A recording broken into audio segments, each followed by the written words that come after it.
বন্ধুরা, আমার রেসিপিটা কমপ্লিট হয়ে গেছে। আমি নাবিয়ে একটা থালার মধ্যে ঢেলে নিয়েছি আলু দিয়ে ট্যাংরা মাছের ঝাল। নমস্কার বন্ধুরা, আমি আজকে ট্যাংরা মাছের একটা রেসিপি নিয়ে নিয়েছি। তার আগে তোমরা কেমন আছো আমি জানি না, যা ঠান্ডা পড়েছে সবারই শরীর অসুস্থ হয়ে যাচ্ছে, তাই বলি তোমরা খুব সাবধানে থেকো, খুব ভালো থেকো, সুস্থ থেকো। এবার আমি মূল ভিডিওয়ে চলে যাচ্ছি। এই ট্যাংরা মাছের আজকে রেসিপিটা আমি বানাবো আলু দিয়ে ট্যাংরা মাছের ঝাল। তার জন্য আমি এখানে 300 গ্রাম ট্যাংরা মাছ নিয়ে নিয়েছি। খুব ফ্রেশ করে ভালো করে ধুয়ে নিয়েছি। ধুয়ে নুন, হলুদ, সর্ষের তেল এখানে মাখিয়ে নিয়েছি। আর তার সাথে কি কি উপকরণ নিয়েছি তবে চলো দেখা যাক। এখানে নিয়েছি মিডিয়াম সাইজের 2টো আলু, 2টো টমেটো, একটু আদা, কাঁচা লঙ্কা 4টে, 3টে পেঁয়াজ, একটা রসুন আর একটু ধনেপাতা আমি নিয়ে নিয়েছি। এবার আমি সমস্ত এই উপকরণগুলোকে কেটে নিয়ে আমি ফিরে আসছি। তোমরা ফার্স্ট থেকে লাস্ট পর্যন্ত সঙ্গে থেকো। আর আমার চ্যানেলে যদি নতুন হয়ে থাকো তবে চ্যানেলটি সাবস্ক্রাইব করে আমার পাশে থেকো। তবে দেখতে থাকো আমি কি করে এই ট্যাংরা মাছের ঝাল তৈরি করি। তো বন্ধুরা, সমস্ত কিছু উপকরণ কেটে ধুয়ে নিয়ে আমি ফিরে আসলাম। আমি তোমাদেরকে গোটা একটা রসুন দেখিয়েছিলাম, কিন্তু গোটা রসুনটা অতটা লাগবে না। আমি ওখান থেকে 5 থেকে 6 কোয়া রসুন খুলে ভালো করে ছাড়িয়ে নিয়েছি। আর এখানে আদাটাকে কেটে নিয়েছি। আদা, পেঁয়াজ, টমেটো, ধনেপাতা, কাঁচা লঙ্কা আর আলুটাকেও ভালো করে আমি এখানে ধুয়ে রেখে দিয়েছি। এবার আমি সমস্ত কিছু পেস্ট করে নেবো। আর এখানে একটু গোটা জিরে, 4টে শুকনো লঙ্কা আমি এখানে নিয়ে নিয়েছি। এগুলোকে আমি একসাথে করে পেস্ট করে নিচ্ছি। পেস্ট করে নিয়ে তারপরে আমি রান্নায় ফিরে যাচ্ছি। এখানে সমস্ত কিছু পেস্ট করে নেওয়ার পরে ওর সাথে আমি একটুখানি পেঁয়াজও পেস্ট করে নিয়েছি একসাথে। এবার আমি এখানে রান্নার জন্য একটা কড়াই বসিয়ে দিয়েছি। কড়াইতে দিয়ে দিচ্ছি পরিমাণ মতো একটু সরষের তেল। মোটামুটি তেলটা গরম হয়ে গেছে। এবার আলুগুলোকে আমি দিয়ে দিচ্ছি এর মধ্যে। আলুটাকে আগে আমি লাল করে ভেজে তুলে নেবো। আলুটাকে ভেজে নিয়ে তারপরে ফিরে আসছি। আলুটাকে আমি খুব ভালো করে ভেজে তুলে নিয়েছি, একদম লাল লাল করে, দেখতেই পাচ্ছ। আর এখানে তেল তো গরম আছে। এবার আমি মাছগুলোকে দিয়ে দিচ্ছি তেলেতে।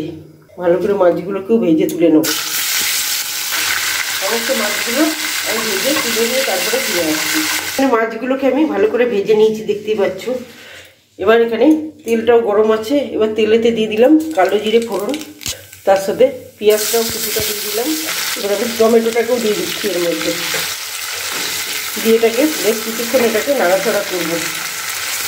একটু পেঁয়াজটা লালচে মতো হবে আর টমেটোটা একটু ভালো করে নরম হয়ে যাবে। তারপরে আমি সমস্ত মশলাগুলোকে দেবো।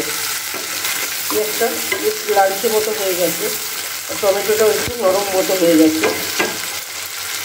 এবার আমি পেস্ট করে রাখা মশলাটাকে এর মধ্যে দিয়ে দিচ্ছি।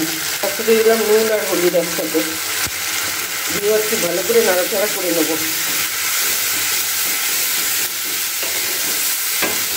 এখানে আমি শুকনো লঙ্কা বাটা দিয়েছি, তাই আর নতুন করে কোনো গুঁড়ো মশলা দিলাম না আলাদাভাবে।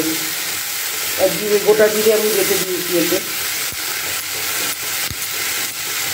এবার বেশ কিছুক্ষণ এটা নাড়াচাড়া করে নিতে হবে যতক্ষণ না মশলার গায়ে দিয়ে তেল ছাড়ছে। মশলাটাকে বেশ কিছুক্ষণ আমি কষিয়ে নিয়েছি। মশলার গা দিয়ে পুরো তেল ছেড়ে গেছে, দেখতেই পাচ্ছ। এবার আমি ভেজে রাখা আলুটাকে আমি ওর মধ্যে দিয়ে দিলাম। আলুটাকে দেওয়ার পর মশলাটাকে খুব ভালো করে আমি মিশিয়ে নিচ্ছি। মিশিয়ে নিয়ে বেশ কিছুক্ষণ আবার এটাকে কষিয়ে নিচ্ছি আলুটাকে। আলুটা মোটামুটি হাফ সেদ্ধই হয়ে গেছে। ভালো করে আমি জায়গাতে ভেজে নিয়েছি। এটা একটু মাখামাখাই হবে, যেহেতু ঝাল এটা, খুব বেশি এটা ঝোল থাকবে না। তাই আমি আলুটাকে আগেই ভেজে একদম নরম করে নিয়েছি,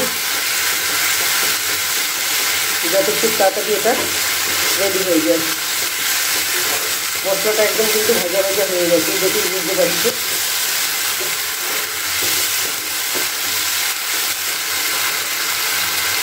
এবার আমি পরিমাণ মতো একটু জল দিয়ে দিচ্ছি।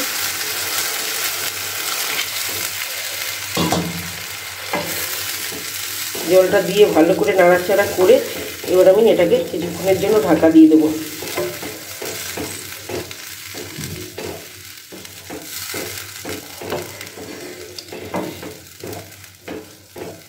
জলটা দেওয়ার পরে আমি কিছুক্ষণের জন্য এটাকে ঢাকা দিয়েছিলাম। এবার ঢাকনাটা খুলে আমি দেখছি,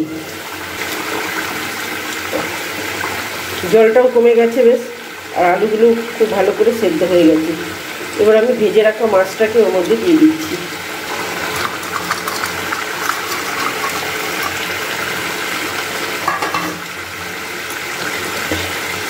মাছগুলো ভালো করে এই ঝোলের মধ্যে ডুবিয়ে ডুবিয়ে দিচ্ছি একটু, যেহেতু নুন ঝালটা খুব ভালো করে ঢুকে যায়। মাছটা দিয়ে কিন্তু বেশিক্ষণ ফোটানো যাবে না, 2 থেকে 3 মিনিট একটু নাড়াচাড়া করে তারপরে কিন্তু এটাকে নামিয়ে দিতে হবে। না হলে এই মাছগুলো কিন্তু একটু গাটা নরম, এই মাছ কিন্তু ভেঙে যায় খুব তাড়াতাড়ি, তাই বেশিক্ষণ এই মাছ ফোটানো যায় না। মাছগুলো দেওয়ার পরে আমি 2 থেকে 3 মিনিট ভালো করে একটু ফুটিয়ে নিয়েছি। নেওয়ার পরে এবার আমি কেটে রাখা ধনেপাতা ছড়িয়ে দিচ্ছি এর উপরে। আমার রেসিপিটা কমপ্লিট হয়ে গেছে, আমি নামিয়ে দিচ্ছি। বন্ধুরা, আমার রেসিপিটা কমপ্লিট হয়ে গেছে, আমি নামিয়ে একটা থালার মধ্যে ঢেলে নিয়েছি।